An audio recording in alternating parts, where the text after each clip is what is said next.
بسم اللہ الرحمن الرحیم۔ تمام دیکھنے اور سننے والوں کو ہماری طرف سے السلام علیکم۔ آپ دیکھ رہے ہیں میرا یوٹیوب چینل اور میں ہوں ساجد حسین۔ دوستو، کیا حال ہے آپ سب کا؟ امید ہے آپ ٹھیک ٹھاک ہوں گے، خوش باش ہوں گے۔ صدر صاحب الیکشن کی تاریخ دے دیں، یہ خط لکھا پی ٹی آئی والوں نے۔ ایک سیاسی جماعت ہے، اس کا یہ حق بنتا ہے کہ اسمبلیاں ٹوٹ گئیں، نہ وفاق میں کوئی حکومت ہے، نگران حکومت تو ہے لیکن اس نے سوا الیکشن کے باقی سارے کام کرنا شروع کر دیے۔ پنجاب میں اور کے پی کے میں پہلے حکومت نہیں ہے، تو اب ان کا مطالبہ بنتا تو ہے، کیونکہ جب یہ رجیم چینج آپریشن ہوا تھا اور یہ چیف جسٹس صاحب جو عمر عطا بندیال صاحب ہیں، جن کے اب کچھ ہی دن رہ گئے ہیں، انہوں نے فیصلہ دیا تھا کہ اکتوبر کے اندر ہم الیکشن کروائیں گے۔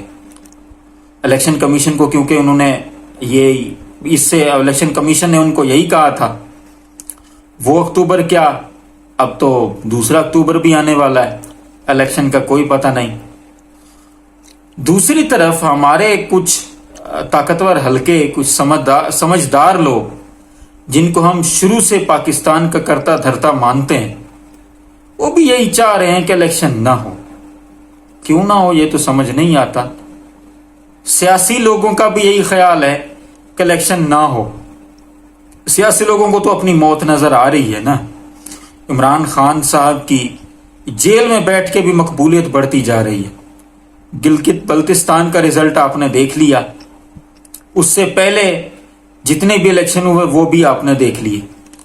خاص طور پر 9 مئی کے سانحہ کے بعد 3 الیکشن ہوئے، تینوں کے تینوں عمران خان کی جماعت نے جیتے۔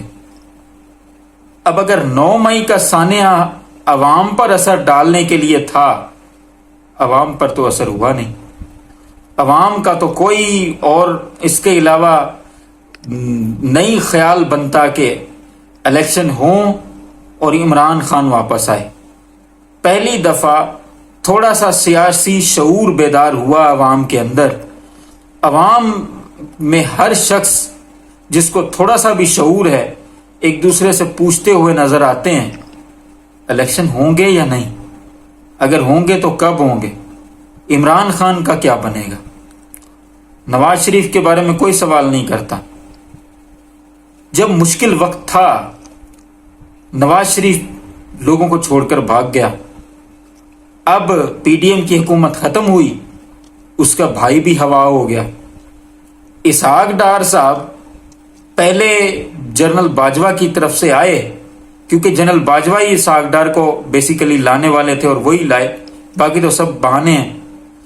اب وہی اسحاق ڈار جنرل باجوہ کے اوپر بات کر رہا ہے کہ یہ ایک اکانومی کا ڈیزاسٹر اس کی وجہ سے آیا، حالانکہ ساری دنیا جانتی ہے اسحاق ڈار کو سوا اعداد و شمار اوپر نیچے کرنے کے اور کچھ نہیں آتا۔ وہ صرف اور صرف شریف خاندان کی منی لانڈرنگ کرتا رہا ہے اور اس کے علاوہ اور کچھ نہیں کرتا۔ وہ صرف ایک اکاؤنٹنٹ ہے، لوگوں کا اکاؤنٹ سنبھال سکتا ہے، لوگوں کے پیسے خرچ کروا سکتا ہے اور اس طرح کی باتیں کر سکتا ہے کہ آپ کے اتنے پیسے ادھر خرچ ہوئے، اتنے پیسے ادھر خرچ ہوئے، جس طرح وہ ایک منشی ٹائپ بندہ ہوتا ہے، حساب کتاب کرنے والا۔ یہ بھی شریف خاندان کا منشی ہے، اس کے علاوہ اور کچھ نہیں۔ لیکن ہمارے نام نہاد دانشور لوگ، دانشور نہیں دانشور، ان کو دانشور اس لیے کہتا ہوں کہ ان دانشوروں نے یہی کالم لکھے، اسحاق ڈار کی یاد تو آتی ہوگی، کس کو یاد آتی ہوگی اس کا تو پتہ نہیں، ان کو ہی یاد آتی ہوگی پھر۔ لیکن ہمارے ہاں پاکستان کے اندر اس وقت لاقانونیت اور آئین شکنی کا دورہ ہے۔ عمران خان کا بھی جیل کے اندر ہی معاملہ چل رہا ہے، ضمانت اس کی ہو نہیں رہی، لیکن یہ وقت ٹل جائے گا، مشکل وقت ہے، اللہ خیر کرے۔ سوال یہ بنتا ہے کہ کیا واقعی عمران خان نے کوئی جرم کیا ہے؟ سمپل سا جواب ہے نہیں۔ جرم اگر کیا، اگر واقعی کوئی مجرم کو سزا ملتی ہے اس نظام میں، تو سب سے پہلے سزا تو پھر نواز شریف کو اور اس کے خاندان اور زرداری اور اس کے خاندان کو ملتی۔ اب بھی اگر کوئی یہ سوچ رہا ہے کہ ہم کرپشن کے خلاف مہم چلا کر اور ان دونوں خاندانوں کو آزاد چھوڑ کر ہم اپنا مطلوبہ ہدف حاصل کر لیں گے، تو وہ پھر اس کے خیال کے سوا کچھ نہیں ہے، کچھ بھی نہیں حاصل ہونا۔ کیونکہ اب 2023 ہے، 90 کی دہائی تو ہے نہیں کہ ہر بندہ سن کے یہ سوچنے پر مجبور ہو جائے گا کہ واقعی ایسا ہے۔ میں صرف اتنا کہتا ہوں، اپنے ملک کا خیال رکھیں۔ جنہوں نے اپنے ملک اور اپنی ریاست کا خیال رکھا، آج وہ کہاں پہنچ گئے۔ بنگلہ دیش کو دیکھیں، ہمارا ہی ٹوٹا ہوا تارا تھا، ہمارا ہی ٹوٹا ہوا حصہ ہے، بلکہ حصہ تھا، سوری۔ اس کے ساتھ کیا ہوا؟ آج وہ G20 میں کھڑا ہو گیا ہے۔ ہم کدھر ہیں اور وہ کدھر ہیں؟